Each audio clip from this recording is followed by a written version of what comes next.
waxtaanee mbir il faut ñu xam ko. waaw parce que ñu bëri ñu ngi wax loi d'amnistie abrogation partielle générale. ak loi interprétative mais beaucoup ne comprennent pas. La loi une loi interprétative c'est quoi? C'est une loi qui a pour objet d'expliquer ou de clarifier une loi antérieure. loolu mooy loi interprétative. C'est-à-dire leeral. wala gën a leeral d'accord loi bi nga xamante ni bi nga bëgg a dindi. wala bi ko jiitu antérieur. ça veut dire quoi leeral kat lan expliquer lan. mooy li nekkoon ci loi amnistie bii léegi loo ko expliquer li ngay expliquer foofu yaa ngi xool loo fa mën a génnee. ba ñu mën ko leeral. ba ñu mën ko topp ba ñu mën a topp nit yooyu loolu mooy loi d'amnistie léegi loolu mooy loi interprétative léegi lu tax ñuy def loolu ñu ne parce que lu si ëpp loi interprétative day fekk suñ koy def day fekk loi bi nga xamante ne moom la bëgg yenn points yi la bëgg a abroger wala points yi la bëgg a abroger day fekk mu am ambiguïté wala mu am li ñu tuddee ay interprétation divergente xalaat yu bëri ku ne di ko jàppee ni ko neexee. alors que acte du noonu par exemple mënoo ne jàpp naa ne lii la déedéet da ngay xam loolu la. waaw jàpp naa ne ñii la ñu war a topp déedéet da ngay xam ñii la ñuy topp. mu leer waaw léegi loolu mooy ambiguïté bi loolu mooy interprétation divergente bi. léegi nag pour éviter ça léegi législateur bi ki proposé maanaam Amadou Ba. moom mooy wax ne parce que moom proposé loolu la ñu wax. législateur moom mooy wax. ni ngeen war a comprendre loi interprétative yi fait yii la c'est-à-dire képp koo xamante ne da ngaa def lii dañ la tudd ci lii te loolu ñu tudd la amul benn motivation politique loolu foofu la solo si amee. amul lenn motivation politique dañu lay topp que mu nekk crime que mu nekk délit xam nga kon su boobaa partiel bi ngay wax. nekku fa ce n'est ni partiel ni général mais c'est justement une abrogation qui peut toucher à tout autant à un délit autant également à un crime autant à un auteur de crime autant à un auteur de délit tout dépend de ce qu'on appelle la motivation et dañ la ne exclusivement des faits qui ont exclusivement une motivation politique exclusivement dafa am solo léegi lu tax loolu je t'explique tey y a eu événement Marseille des bandits yu rax ci mbir yi. quand je dis bandits loolu kenn du ko dindi. mooy nit ki am magasin mu xam fu mu jëlee xaalisam. mu investir bëri na wala bëriwul façon tu évalues ça à une dizaine de millions par exemple manifestation yow mu tëj dem ñëw ci ginnaawam dajji ko. ci biir manifestation yi ñëpp di ko gis ñu dajji ko. est-ce que kooku dajji le fait que mu dajji ko vol boobu mu dajji ko yàq yëfi jàmbur est-ce que loolu dafa am motivation politique pourtant du crime kooku amul motivation politique. non léegi soo ko bëggoon wax ne abrogation dafay concerner uniquement les crimes. borom magasin boobu duñ ko tooñ parce que doo ko mën a toog. parce que mën nga laaxaale non événement mars la amee. alors que mars la amee wala juin la amee. mais li tax mu am du yëfu politique. kon su boobaa. kooku soo defee loi interprétative da ngay jot occasion le propriétaire de ce magasin là de se faire justice. d'accord. justice enquête bu demee bi gis ne ñii ñoo def loolu. ñu jàpp leen tëj leen même bu dee dañ leen bàyyi woon. jàppaat dañ leen jàpp tëj.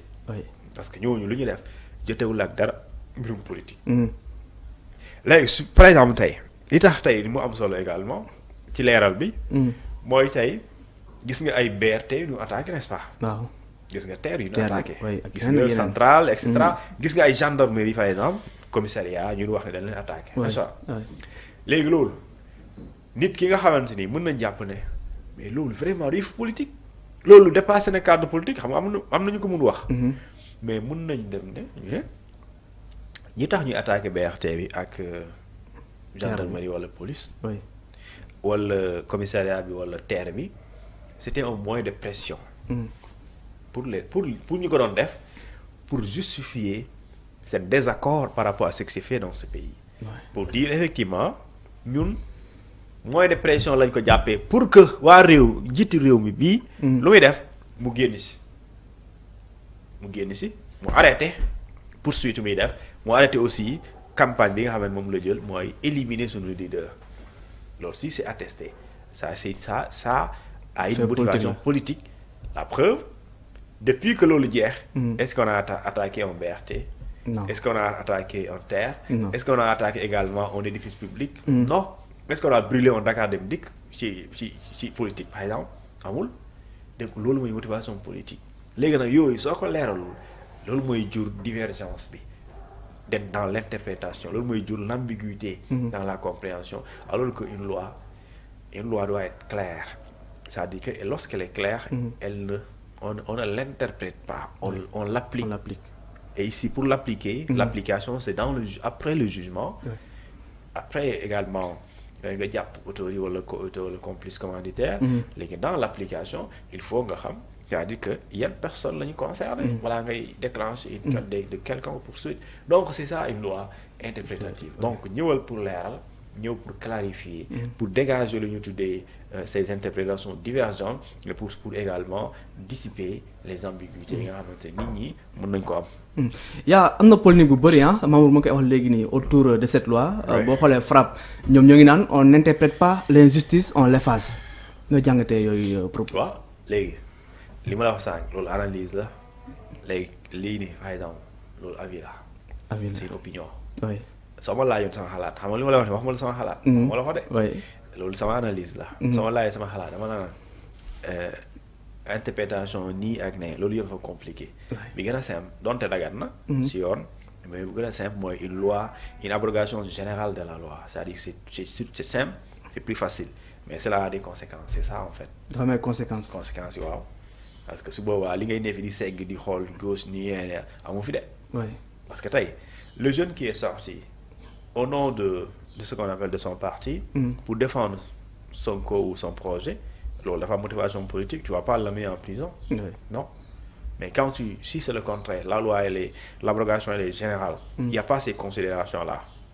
Parce que déjà, quand dañuy top, ko amatul ay kii la ñuy toppool dañuy topp loolu mooy l'abrogation générale totale et dans ce cas les conséquences c'est ça si waa doo fi nekk yaa xam nga génn pour Sonko toj nga yàq nga rey nga kii yow tamit rey nga ko ngaa taal kër jaamul et cetera yéen ñëpp dem na wuy ji waaw léegi nag su boobaa foofu mooy bu dee da ngay ut maandute boobu mooy bu gën parce que su boobaa foofu kenn du mën a wax ci politique taxaw ne ñii dañuy bëgg a protéger ñii aar ñële du fi am parce que day fekk mënu nekk amu fi maintenant su fekkante nii dañuy nekk ci loi interprétative donte yoon terewu ko mais ñii def politique mënoo leen tere ñu am appréciation boobu mënoo leen tere ñu ne la ñii dañuy protéger dañuy dóor doom làqu doom. est-ce que lu ñu am raison aussi bu ñu gisee. waaw parce que loolu laa la wax. ci politiquement soo koy interpréter. mën nga am lecture boobu. mais juridiquement boo koy analyser da ngay gis ne amul benn violation amul lenn violation c'est juste tànneef la ñu ne la bu la pour nga dem Touba mën nga ko jaaree Kaolack wala nga jaaree ko Thiès wala nga dem ba Diourbel. nga duggee ko noonu. kon su ma duggee jaaree Kaolack waroo ma wax dara parce que ci yàlla laa jaar. foo jaar yoon la. foo jaar yoon la. loolu mooy débat bi. léegi nag mën nga ma bu gisee nga jaar Kaolack parce que foofu da nga fa am. nga xaw ma lan lii am nga fa intérêt. mën nga ko wax. après mën na nekk débat mais terewul li ma fa jaar moom bon dagan na. Très bien. Alors Abdourahmane, je vais en profiter pour tamit génne rek quelques questions liées concernant tamit li nga xamante ne moom mooy loi amnistie bi. La première mooy quels sont les principaux arguments en faveur de cette loi d'amnistie. Deuxième question bi Thioune, quelles sont les conséquences potentielles de cette loi sur la stabilité politique du Sénégal? Les premiers arguments que dañu war a abroger loi d'amnistie bi et man je suis adepte de l'abrogation de la loi d'amnistie. man dama ko gëm dama ko bëgg. D'accord? Et j'étais contre l'amnistie d'ailleurs. Pourquoi? Parce que abroger une loi plutôt amnistier fait yu mel nii da ngay jox sañ-sañ nit ñuy def prochainement lu leen neex. c'est bakkanu fort. Surtout on a compté nit yi. des 1 ba 50. tout le monde d'accord na 60 moom dee na. tout le monde d'accord nañ xam fu ñu d'accordul fu ñuy weerantee 79 80. oui ñu naan 79 ñu naan 80 kon dans tous les cas c'est des dizaines. oui ku ne bañ a juum dizaines de Sénégalais ñoo dee donc un seul Sénégalais waruloon dee un seul. donc loolu débat loolu rek war na mun tax argument la pour ñu dindi amnistie bi beneen bi mooy ñu ne la. même bu kenn deewul torturer nit ñi sax torturer nit. warul am ci Sénégal parce que Sénégal moom moo ne man en toute liberté comme yenn réew yi statut de Rome gëm naa ko comme yenn réew ni ñu ko gëmee ñu ne leen acte de torture dara mënu ko justifier ci àdduna. dara même bu ñu nekkee ci guerre même bu ñu nekkee ci réew bu jaxasoo ñu tuddee ko instabilité politique mënul dagan. kon ñu ne la bu dee mënul dagan kon képp ku ko def dañ lay topp et pare ñu ne la loolu kenn mënu ko amnistie kon si loolu état Sénégal violé na gëm-gëmam parce que engagement la waaye violé na ko. ci leneen aussi ci wàllum crime état Sénégal ne man damaa gëm ne crime kenn mënu ko amnistier et pourtant en 2021 il y a eu des actes criminels. En 2022 des actes criminels 2024 des actes criminels et en 2024 mars on a amnistié des actes des faits qui relèvent du crime. loolu rek argument la pour ñu corriger loolu on a violé des engagements on a violé la constitution et loolu dañ koy corriger beneen bi mooy les conséquences. Les conséquences sont la immenses. Stabilité politique. Les conséquences sont immenses parce que soo bëggee indi situation responsabilité. Impérativement du jinne ngay taxawal ne ko yow yaay responsable. nit la. oui et ces nit là. ces personnes là xaw ma ndax Sénégalais la xaw ma waaye ay nit ñu ngay jàpp la. nit yi ngay jàpp la mooy nit ki wax ngay jàppagoo ko mais jamono ji peut-être muy këram. wala génn réew mi waaye soo ko waree jàpp ba nga gis enquête yóbbu la ba mu la ne nii diw la. dañ koy jàpp ndànk doo ci kaso bi conséquence bu njëkk baa ngi noonu. léegi diw ban statut la man xaw ma ko ndax civil la man xaw ma ndax takk der la man xaw ma mais enquête bu xóotee ala gulli aal di nga jàpp ay nit boo leen jàppee. boo leen enquêté ba nga gis ne am nga lu leer que na ñoo am ñoo def ci kaso bi la dañ leen di jéggal wala dina leen atte jéggale loolu justice mooy xool de façon diñ leen jàpp dugal leen ci kaso bi conséquence léegi nag politiquement est-ce que dina indi la ñu tuddee des tensions politiques kooku moi je sais pas tout dépend de nit ñi nga xamante ne ñoom ñooy nekk ñi nga war a jàpp ak seen influence ak seen daraja loolu foofu la débat bi nekk mais de toute façon su dee am na seen daraja am na fu muy toll mën na am tension politique maintenant tension politique est-ce que dina am doole ba mu nekk loo xamante ni dafay jéggi dayoo parce que à la limite man je suis du peuple sénégalais dama gëm ne am na si dañ ko war a dindi ñeneen Sénégal yu ñu ko gëmee bu dee ñoo bëri est-ce que suñ nekkee di situer les responsabilités est-ce que dina leen jaral ñu génnaat contre li nga xamante loolu lañ bëgg.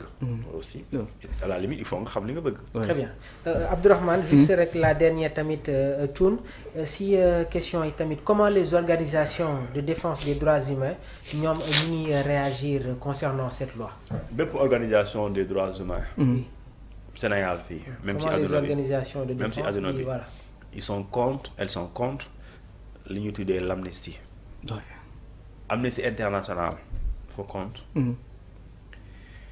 li ñu tuddee Fédération africaine des droits humains àndu si li ñu tuddee ñun déclaration universelle des droits de l'homme lii ni ñu def ñun Sénégal dañ ko dafa xeex le statut de Rome entré en vigueur en 2002 dafa bañ lu ñu def c'est-à-dire que ñun Sénégal suñu liiroon constitution jàngal ko Sénégalais yi ba ñu dégg ko ci olof wala ci séeréer wala joolaa tukulóor ñëpp dinañ téye seen gémmiñ dina kon ñun def nañ lu ëpp di wala seetaan nañ lu ëpp parce que crime nee nañ kenn mënu ko amnistier mais dans la loi d'amnistie dañ la ne fait yi nga xam ne dañoo am lu ñu tuddee connotation criminelle wala correctionnelle ñëpp dañ leen amnistier waaw léegi te ñu ne la crime kenn mënu ko amnistier dafa mel ni que c'est un paradoxe léegi nag paradoxe boobu droit de l'homme yi les organisations les ONG l'ont toujours combattu parce que loolu même boo nekkul